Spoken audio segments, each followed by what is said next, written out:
permeable pavers, the functioning principles, the applications, and then the constraints of working with permeable pavers.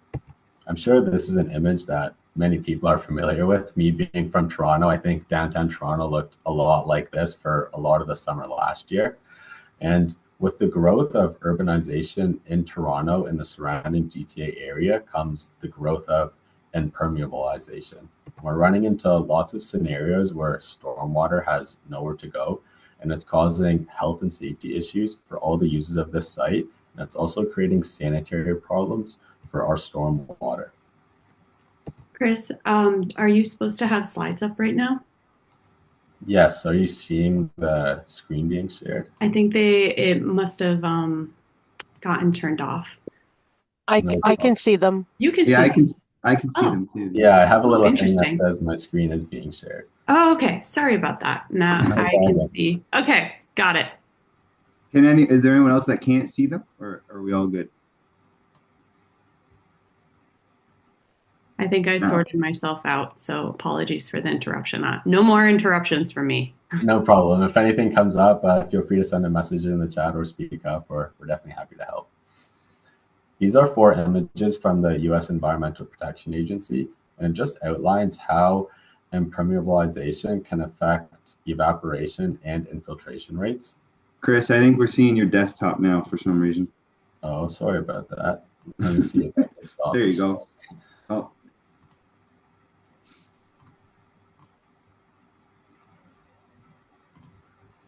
Is that better? Yep. I'll let you know if it disappears again. Awesome. This is the first image, and it shows a naturalized ground cover before there's any development or impervious surfaces. You can see that 40% of that water is going to be removed into the atmosphere through evaporation. 10% of it will run off into our local stormwater, like drains and streams.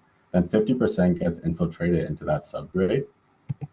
Once we start building housing and we start adding impervious surfaces, all these numbers start to suddenly change. Instantly, with just 10 to 20% of an impervious surface rate, we now have 20% runoff, and that infiltration rate is already starting to decline. Once we start building a neighborhood and we have 35 to 50% of an impervious surface rate, that runoff has now tripled from that original 10% number, and the infiltration rates are taking really big effects. 50% of that water was infiltrated before, and now it's already down to 35%. Once we get into a dense community like the downtown subdivision, what we see in a lot of Hamilton, Toronto, Guelph as well, which is a 75 to 100% impervious surface rate, we're having 55% of that water runoff. Originally it was 10%, and now once we grow to that 55%, it's creating a large problem for our surrounding streams, lakes, and also a problem with our sewer drains as well. We're only getting 5% deep infiltration and 10% shallow infiltration, when prior we had 50% infiltration, and that water was going down into the subbase to work with those underground aquifers. This is kind of the issue that stormwater can cause. It picks up all the local sediments, pollutants, dirt, and then other debris, and will transfer it into our streams and water systems around the surrounding area. And that sediment and stormwater erosion will always flow into nearby storm drains, discharge them through waterways and into the sewer system.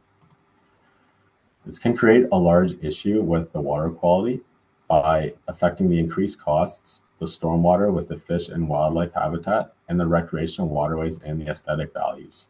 This is all issues that we want to avoid, and permeable pavers can help combat this approach. We've recently learned about the best management practices because we saw that this was becoming an issue with stormwater runoff and all the pollution that it was causing. So they outlined a number of practices that can help best manage the stormwater. And that can be everything from gravitational setting, from infiltration rates to chemical and biological processes. We do see a lot of stormwater ponds and new subdivisions that are being built outside the GTA. And they can also use processes like sand filtering, bioretention systems, infiltration trenches, green roofs, and permeable pavements, which is what we are here to talk about today. Permeable pavements are typically divided into 4 major categories.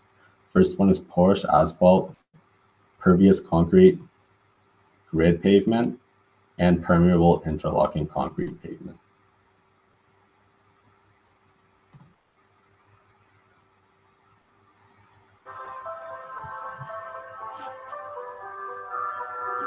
Over the past few years, cities and suburbs have become larger and densely populated. Areas that used to be covered by vegetation have now been replaced by infrastructure, parking lots, streets, and sidewalks. The absence of these natural surfaces has greatly disrupted the natural cycle of water. The excessive use of impervious coverings has left cities with the challenge of managing increased runoff volumes, bank erosions, flooding, and the degradation of water quality. Today, these problems pose considerable risks to the sustainable development of cities and suburban areas. It's a serious matter that requires immediate attention and a viable solution. Permeable pavement is a simple and lasting solution that imitates the original hydrological characteristics of natural soil. Its primary function allows runoff water to percolate through its joints while being filtered by different layers of aggregate prior to returning into the soil. This helps reduce the volume of rainwater runoff, thus reducing the strain on stormwater management systems. The reduced demand on stormwater systems helps avoid overloads, debris buildup, and potential flooding. Permeable pavement improves water quality and helps groundwater recharge. It also reduces the heat island effect and can be used where vegetation is not suitable. Permeable pavement can also be an integral part of the water management system. Its use can help decrease underwater infrastructures and retention basins, resulting in an overall reduction of costs. Permeable pavement allows an increase in lot usage and building opportunities in public and private development projects. This helps governments focus on reducing life cycle costs associated with wastewater management in their municipalities. Available in various sizes and colors, permeable pavement can complement any architectural design or concept. Permeable pavement has been extensively and successfully tested as a sustainable and cost-efficient alternative in a vast array of applications. Permeable pavement is the ideal solution for cities and communities faced with stormwater management problems. Contact us for more information.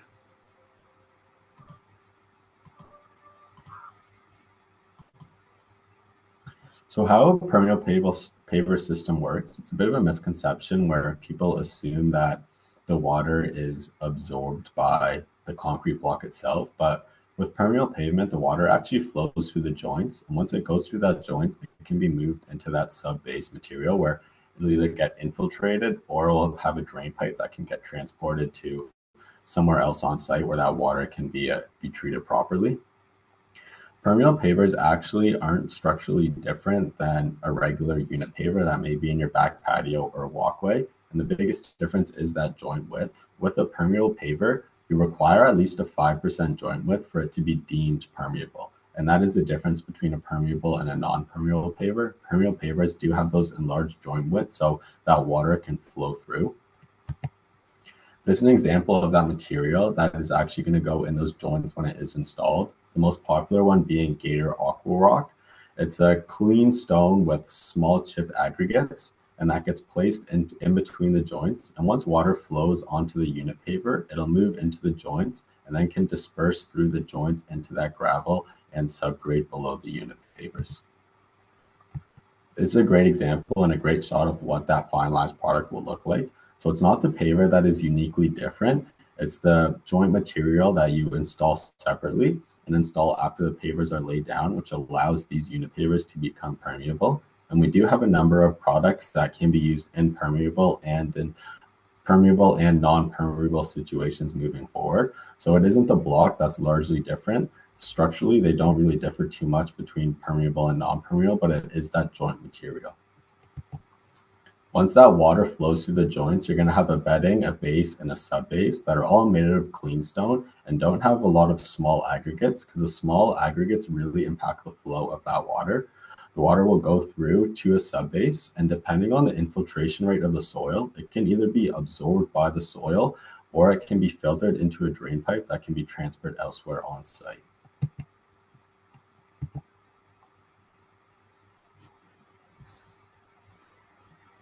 Yeah, so just jumping into what Kris mentioned there, in terms of residential applications, this idea of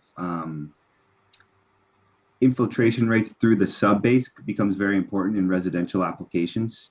Obviously, a lot of people's homes, your driveways slope towards the road, towards the sidewalk, for the purpose of runoff into stormwater drains, right? So a lot of the time, your sub base for a driveway, let's say, is running into a concrete sidewalk, right? So even though the water might be filtering through the pavement on your driveway, it is hitting that sub base and still running down the slope of your driveway.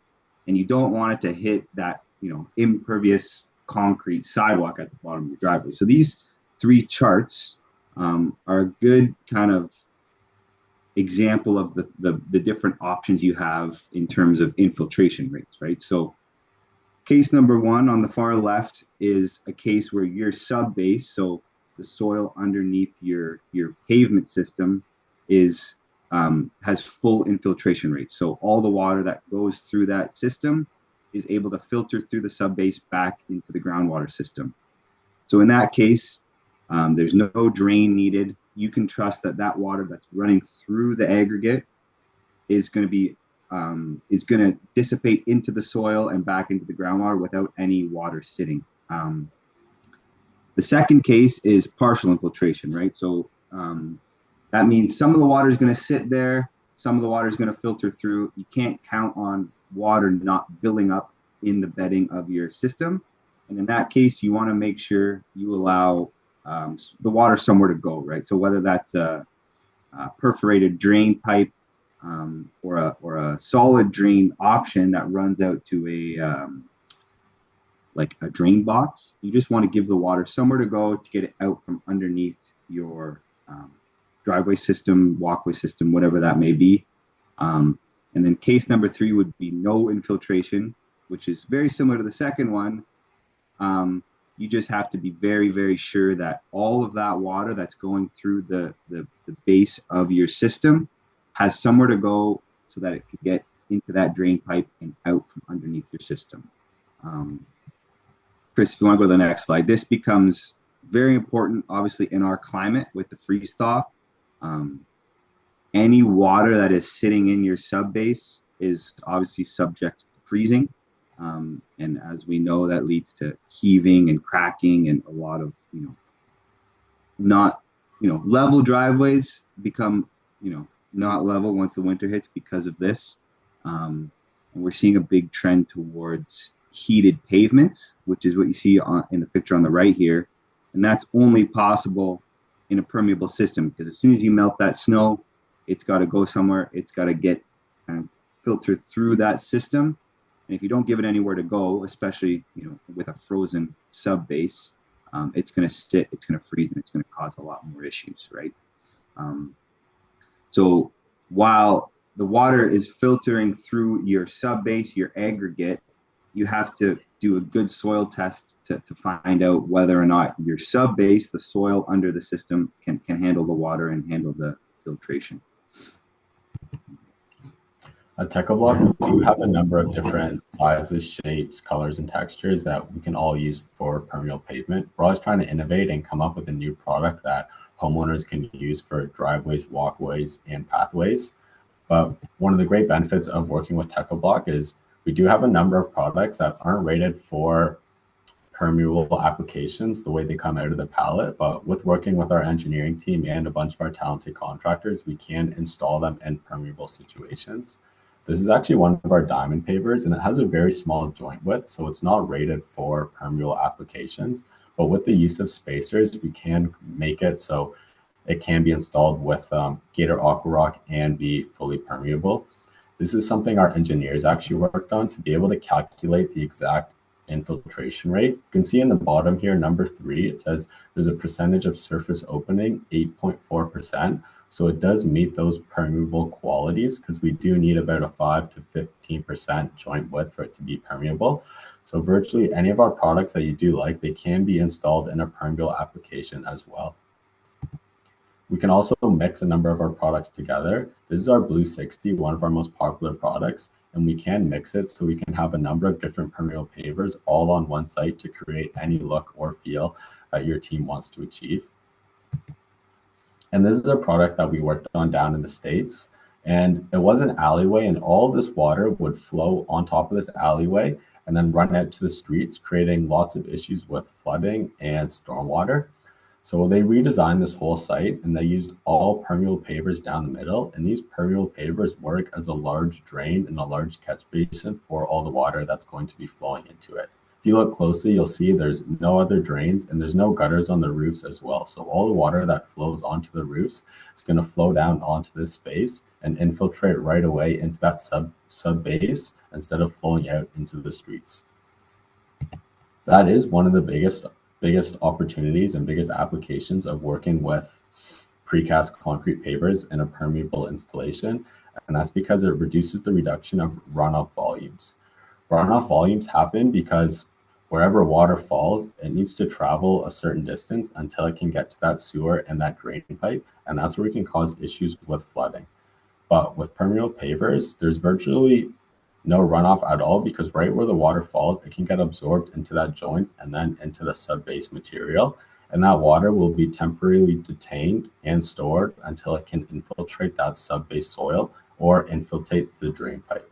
So it does reduce those peak volumes on sewers and reduces that strain for storm water in a large downtown city.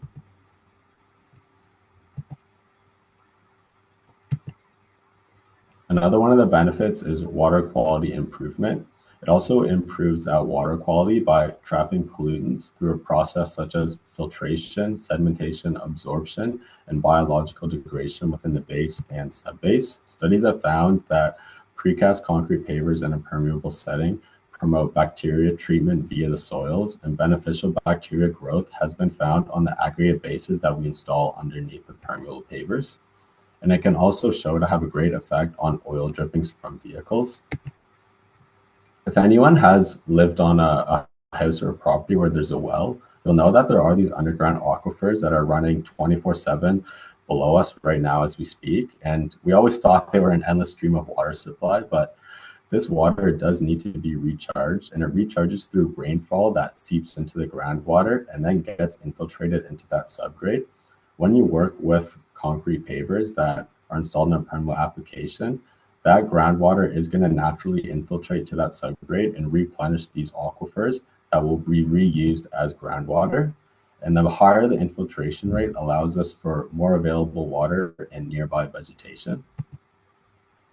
The heat island effect has gotten a lot of traction in the last few years, and it's the study how large cities can be a lot hotter compared to a naturalized outdoor climate. And the reason for this is once water seeps into that subbase, when it evaporates through the air, that cool water is passing through that landscape and it cools down the air around it. If you have a downtown city, you're not getting a lot of absorption into that infiltration soil. And when that water needs to evaporate, you're not going to cool down the area as much as you would if you were installed it in an area with permeable pavers. You can see it can even change landscapes by up to 10 degrees on a cool night.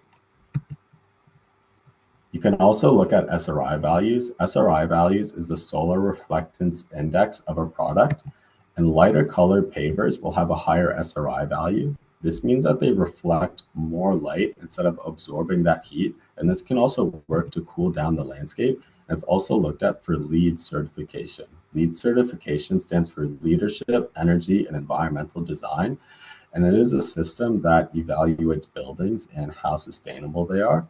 And they always request that SRI values are of at least 29 to help cool that building down, which would require less energy for that building to be powered.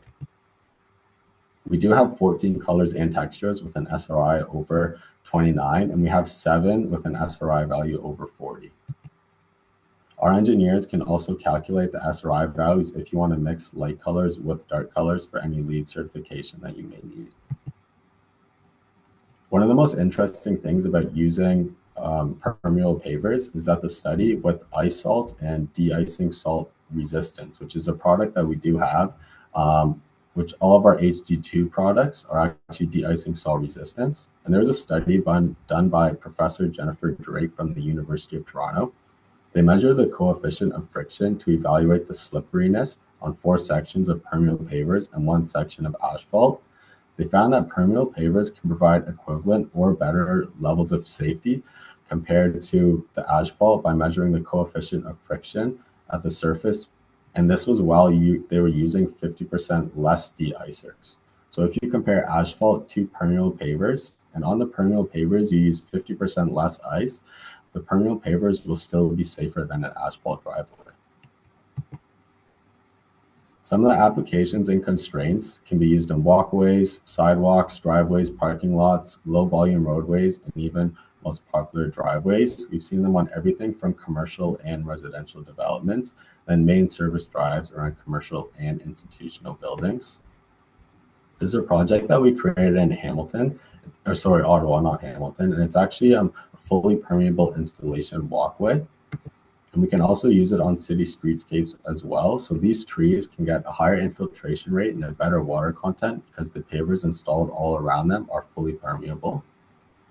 We also see them in commercial alleyways and parking lots. We've seen a lot of requests from Montreal to have permeable driveways as well. And now Montreal requests, if you have a commercial parking lot that services 6 or more units, they require 20% of that parking lot to be permeable. And we're all expecting those same requirements to slowly move their way into the GTA. We can install our permeable pavers on roadways up to 55 kilometers an hour. And we can also use them on heavy duty applications like our manufacturing plants. We do have a couple pavers that we are going to go over today. The first one being our Hydra. Our Hydra is rated all the way up to commercial vehicles. So it can be used on roadways, parking lots, driveways as well. Our Aquastorm is one of our most unique permeable pavements. It can be installed with gravel or with sod in the middle, and it does have one of the highest infiltration rates. So if you may be in an area where you do have a lot of water coming into that area, our Aquastorm would be a great option for you. Our Mica product is wet cast, and it does have clean block technology, so any stains will wipe right off the face of this product. And our Antica has a more naturalized shape. You can see it's that circular one in the middle, and it has very high infiltration rates as well because of that naturalized shape, which really allows it to absorb a lot of stormwater. And last is our Villaggio. It's out there to mimic cobblestone, and it can be used in driveways as well. It's a really great product to get that naturalized look. Thank you. And that's all of our presentation about permeable pavers today, which goes over a little bit of products that we do have that are permeable and the best and proper practices to install a permeable application. As mentioned earlier, Blair and I are both going to be at the Ask the Experts panel. If you do have any specific questions or any photos you want to show us of a project you may be working on, we'd be more than happy to help and offer any expertise or any phone calls, any emails that you may have. Me and Blair will definitely get back to you on any products you may be working on, any products you may be looking at, or any projects you may be working on. Thanks, Kris and Blair. I did see while you guys were doing the presentation, there's a few questions that came up in the chat. And so I'm going to just scroll to those and share them with you. Okay, so Tim was asking, has the city provided any guidance on whether they will insist on the lattice style versus this kind of paver with a wider gap? Do you guys have any like background or knowledge on the municipal bylaws with these types of installations in Hamilton by chance? I don't know specifically with Hamilton. I will. So I assume lattice style. You mean something like the Aquastorm with the grass in between, like that kind of concept. If Tim is still around. Yeah. That's the one that we were thinking about. We're sort of looking at that lovely Villaggio, but we're also considering the other options, and we weren't sure what the rebate's going to cover. Yeah. So the nice part, and this will go kind of hand in hand with the question about the permeability of the PICP. So our permeable systems can handle, I think the lowest infiltration rate is 500 inches of rain per hour. And if you look at like, 100-year storm, you could take 10% of that and you're still not getting any buildup of water. So whether you're using Aquastorm or Velagio, the infiltration rates are obviously higher with the Aquastorm, but either product is going to keep up with any amount of rain that we get, any amount of water poured on it. Really, you're not going to get any buildup. So our expectation is that won't affect the rebate because the permeability is still sufficient for keeping up with any kind of rainwater buildup. Hopefully that answers your question. Yeah, and I was just going to jump in that for the rebate program, like I think as long as the paver has been graded as for permeable use and has that sort of detail of the 5 to 15% paver joint width, we would cover that. And yeah, there's so many different products available, and what we like is that we're trying to form relationships with companies like Techo-Bloc so that we know that when rebate applicants are applying and they're sending us plans and we can see what products are being used, we already have a sense of the quality of those products and can also refer to those companies for the making sure that the contractors that are installing it are doing the correct way in order to increase permeability. So yeah, I think that we haven't specified a specific style. One of the things I cover in webinar 2 is that we're still in conversation about permeable driveways in terms of bylaws and zoning policies with the city. But one of the things that has been clarified is that in particular in like the city proper, that obviously like the sidewalk area and the driveway approach, so like the apron leading into the driveway, those do need to be like concrete or asphalt because they're on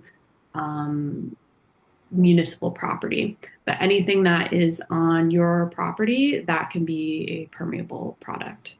So that's just one like small point from a design perspective that we have clarified. And if you are using, there's a number of pavement products that, some of them using like a plastic or even like a concrete base that has loose stone in the joints, that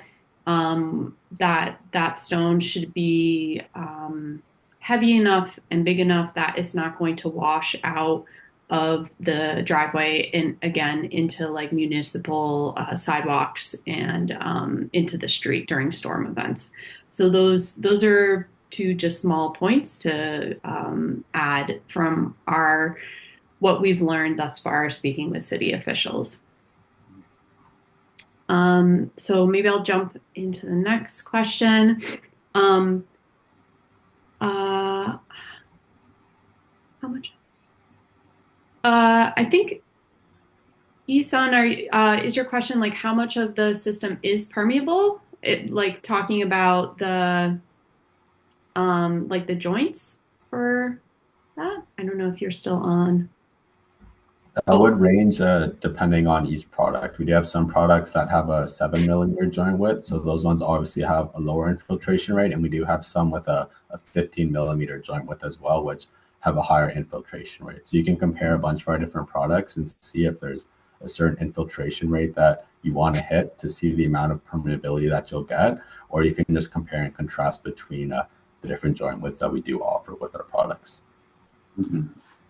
Yeah, in the permeable section of our catalog, it has infiltration rates for every single product as well. Oh, perfect. Yeah. Thanks, guys. I'll touch on the soil question here. So there are labs that will test soil. But honestly, you can do it yourself at home. The best way to test and you know, most common around here is like a clay soil type. Would be the best example of something that has a low filtration rate. And you can do that kind of test yourself if you can take it in your hand and kind of make a ball out of it, and it sticks together. That's a good tell that it's a low infiltration rate. You're not going to get a lot of water through that because the particles are so tight. You take some nice, you know, healthy soil and try to make a ball out of it. Usually it just kind of crumbles in your hands, and you can't really make a ball out of it. And that's a good sign that it's got a pretty high filtration rate. You can also, you know, put some soil in a planter with holes in the bottom. You pour water in it and you see what falls through the bottom. Like it's a pretty easy way to do it on your own. But if you want to know the specifics, you can definitely take it to a lab in the area. I don't know off the top of my head any names, but that's probably something we could look into. Yeah, maybe I'll jump in there and just say that a lot of the soil testing that is like more obviously available is looking at things more like soil nutrient levels, like it's more based out of like an agricultural chemistry kind of perspective.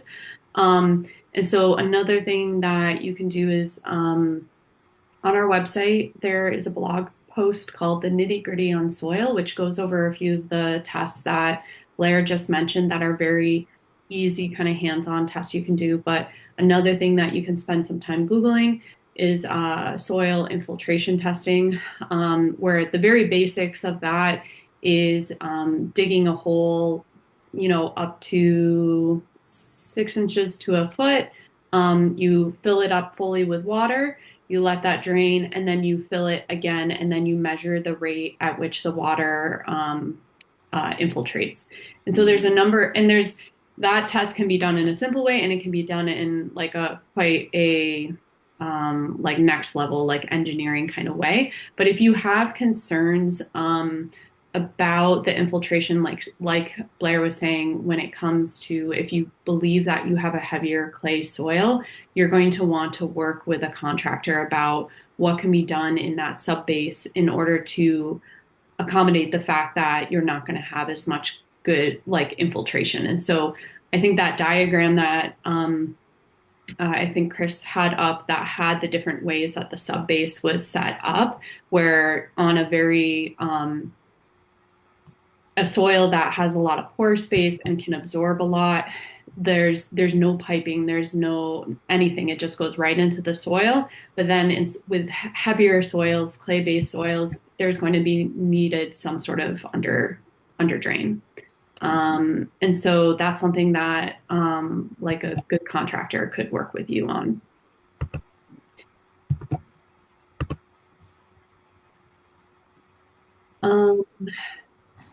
Okay, so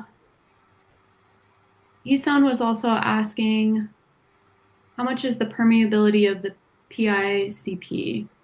I think we kind of answered that question already. Yeah. Yeah. Okay. Yeah. Okay. Okay, just a few people saying, thank you so much. They had to run. They're going to watch the recording.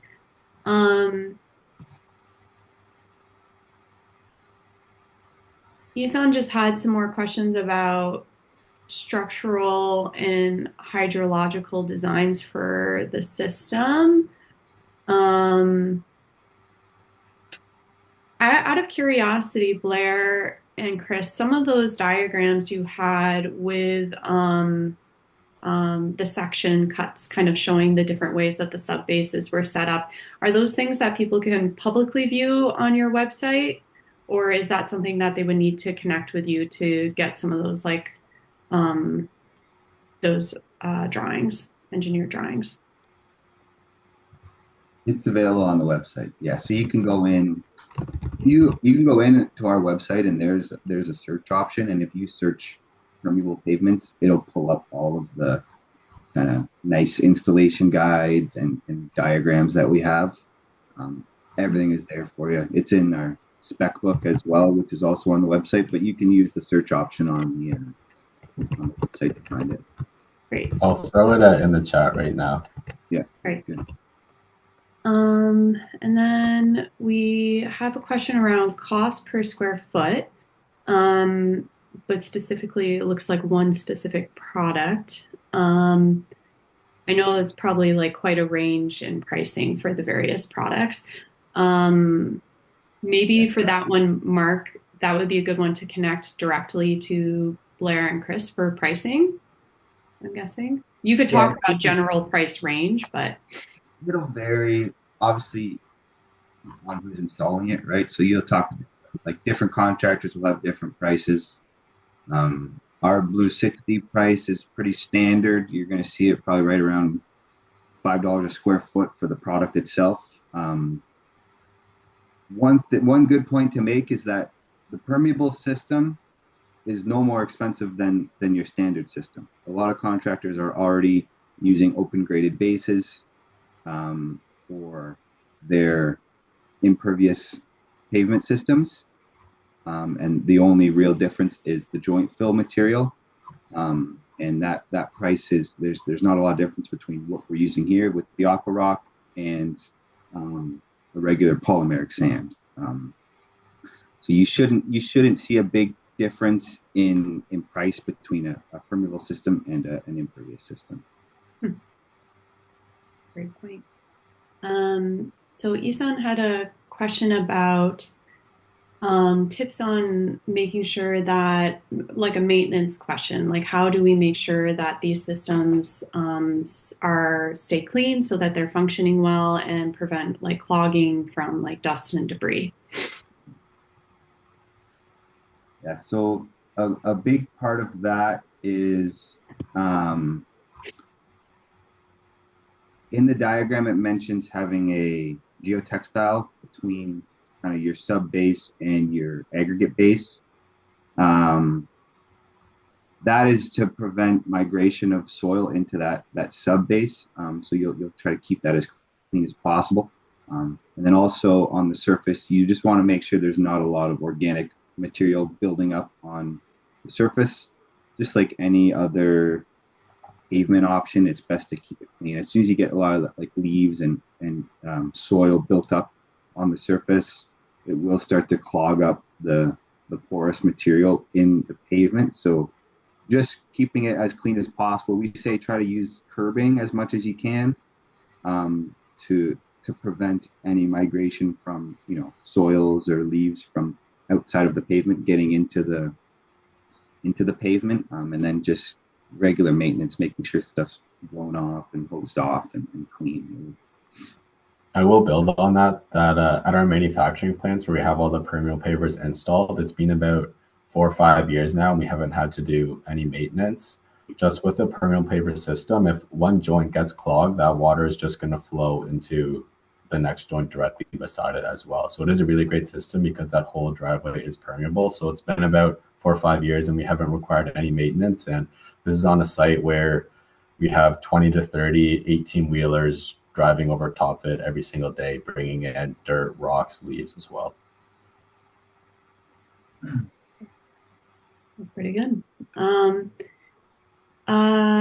So there was a question about a list of recommended GTHA contractors with experience installing Techo-Bloc. So maybe that's one that David and Janet could contact you guys directly. Yeah, we also have a list. We have what's called Techo Pros, so they're like authorized contractors for Techo-Bloc. And if you go on our website, Kris, maybe you could throw a link in for that as well.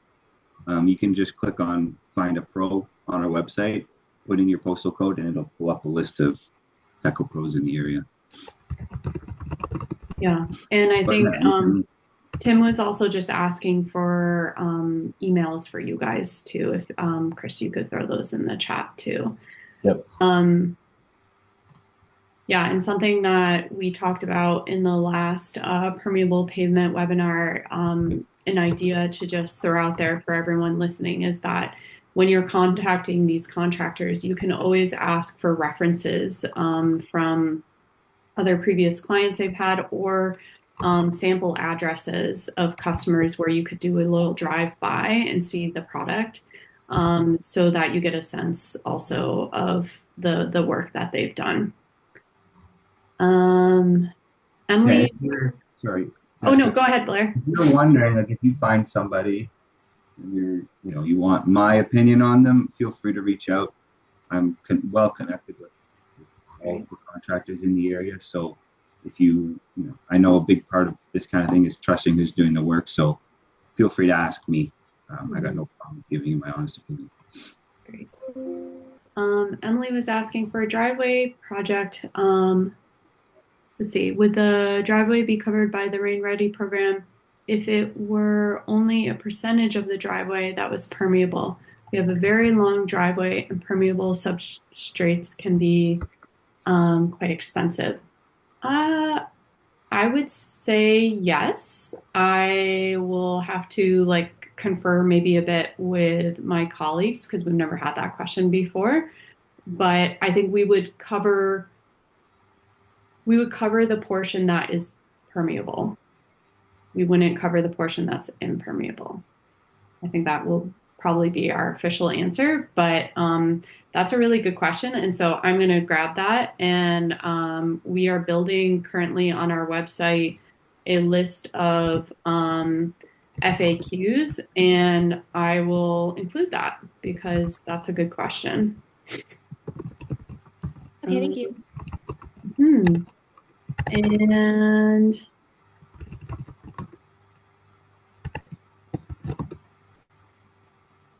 okay, Mark is saying that he is finding that the cost of the permeable pavement is about twice the price as plain concrete per square foot. Does that sound about right? I will be there on Wednesday to learn more. That's great, Mark.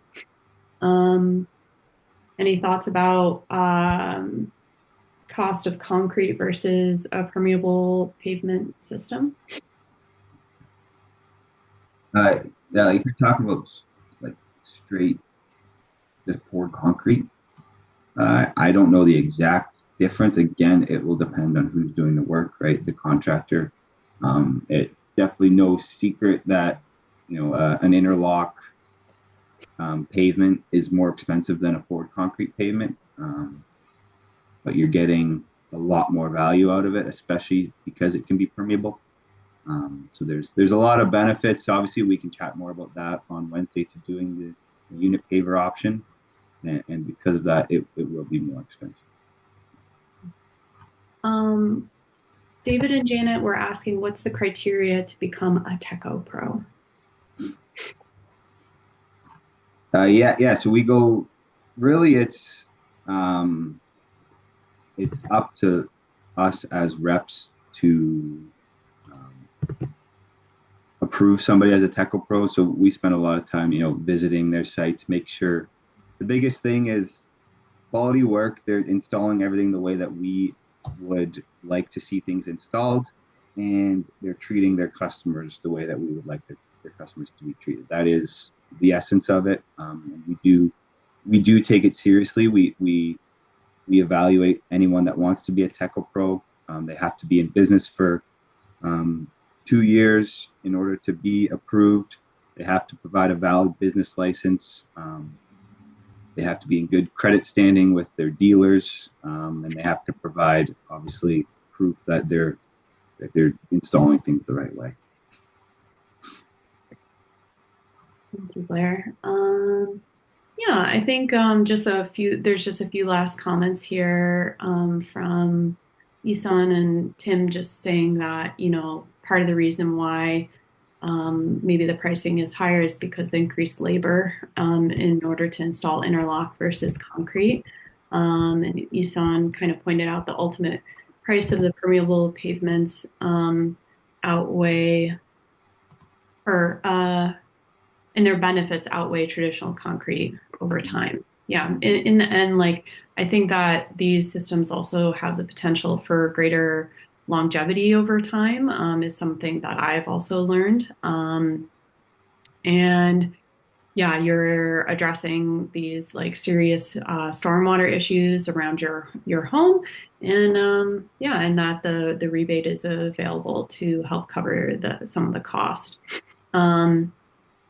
Just to build on that, we found that when you compare side by side, concrete and asphalt are slightly more cost effective, but the 25-year cost of permeable paving ends up being cheaper than asphalt and concrete. And with all of our residential products, we do offer a lifetime warranty. So if anything cracks or breaks after 5-10 years, then Techo-Bloc will honor that warranty as well. Yeah, that I think is a very valuable thing over time. So these are, things that we're spending time, effort, and money putting in, but we're doing things that are hopefully going to have incredible longevity. And I also think that interlock and other permeable systems that have really nice aesthetics also increase the value of your home from a resale standpoint. So Tim has asked with the rebate, can we do the work now and still qualify it whenever the city finalizes its criteria? So Tim, I will tell you, just hold on a little bit longer. I'm sorry that one of the key things with the rebate is that we can't retroactively cover expenses. So it is going to be, we are very, very close right now to finalizing the last details with the city. So you should be hearing more hopefully in April in terms of the application period opening. So stick with us a little bit longer. It's coming. And that the important thing is that we cannot cover retroactive expenses. We have to approve the applications first. The only exception to that is that the city of Hamilton is going to have their big rain barrel sale coming up in April. And so we will cover the rain barrel purchases made through the city of Hamilton. So I think that might be the end of our questions. Any last ones before we go and we sign off? There's some thank yous coming up in the chat. Okay, Colleen and Trevor are asking where can we find out information on the rain barrel sale? We will be doing a post on this soon on social media, but I believe if you just kind of Google City of Hamilton rain barrel sale, it should pop up. I don't know if they've updated it yet, but the rain barrel sale is occurring around Earth Day, so April 22nd, I believe it's supposed to open. And so maybe with that, we are right on time to finish our program. And yeah, thank you so much, Kris and Blair. And thank you all for joining us. And feel free, as always, to email us at GreenVenture at rainready at greenventure.ca. And then obviously, please get in touch with Kris and Blair if you have more questions for Techo-Bloc. Thank you. Thanks, everyone. Thanks, Jess.